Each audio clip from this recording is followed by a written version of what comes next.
country slides deeper into ethno-religious and sectarian division. A limping monocrop economy in which values are hardly added, loss of the country's influence and standing abroad, and a growing insecurity of life and property, with sickening daily reports of killings of human beings. The question, therefore, is, how can we arrest this current drift towards a failed state? And how can we build the Nigeria of our dreams? I want here to reiterate the view that I have been expressing since my return to Nigeria in the year 2000, namely, that based on the experience of other similarly pluralistic countries across the world, Nigeria will not achieve enduring political stability or realize its deserved development potential with its present non-conducive federal in quotes constitution. I believe that restructuring Nigeria's present governance architecture by returning to the provisions of its 1960 and 1963 constitutional arrangements will not only help the emergence of a leadership that will pave the way for a national rebirth, but will also put the country on a more assured path to political stability and faster socio-economic development. Taking into account the historical and current developments, including especially the continuing outrageous killings in the north-central zone of the country, I'd like to spell out what I mean by restructuring. Because quite often we read people saying, what does restructuring mean?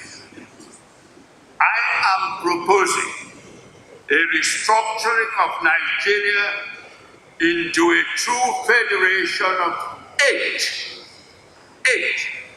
federating units, comprising the 6 geopolitical zones, plus a restored old Midwest region, and a newly created Middle Belt federating unit. Mostly non-viable 36 states, many of which can no longer pay the salaries of their workers, should be retained in the new federating units, but as development zones to be administered without their current costly executive and administrative institutions. Facilitate overall national economic productivity and bring about the necessary shift away from the present virtually unitary structure, which encourages the 36 states and the federal capital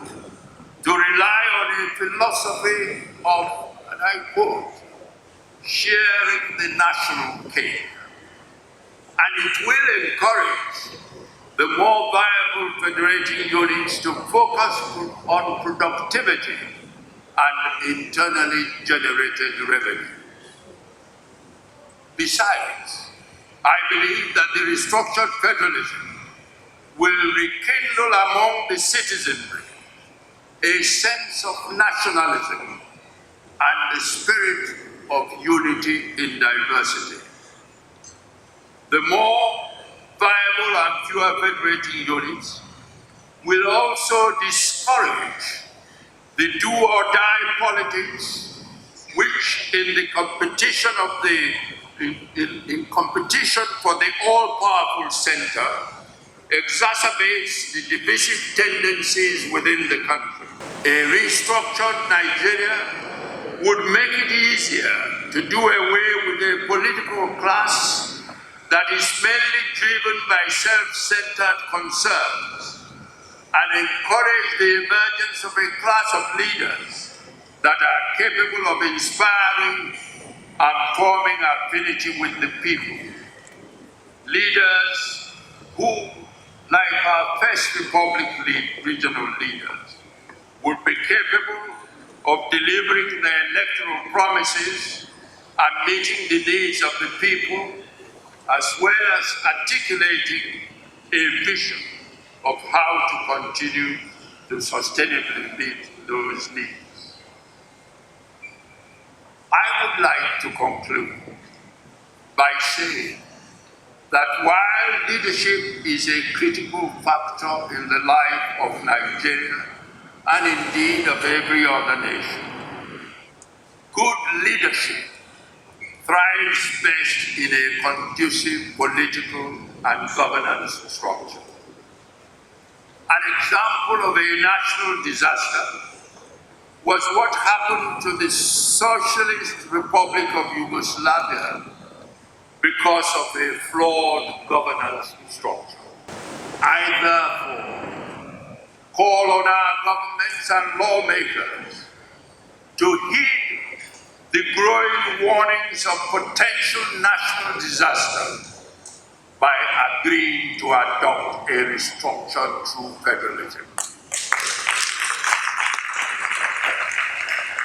I believe that true federalism will provide the best basis for the realization of the Nigerian nation that we all desire, a stable, united, and socio-economically fast-developing country with a correspondingly accountable and seasoned empathetic leadership. Finally, ladies and gentlemen, now that national elections are approaching in 2019, I would like to end by urging all intending voters to regard a firm, unambiguous, and time-specific commitment to the restructuring of Nigeria's present governance architecture as the prerequisite for voting for any political party and their candidates.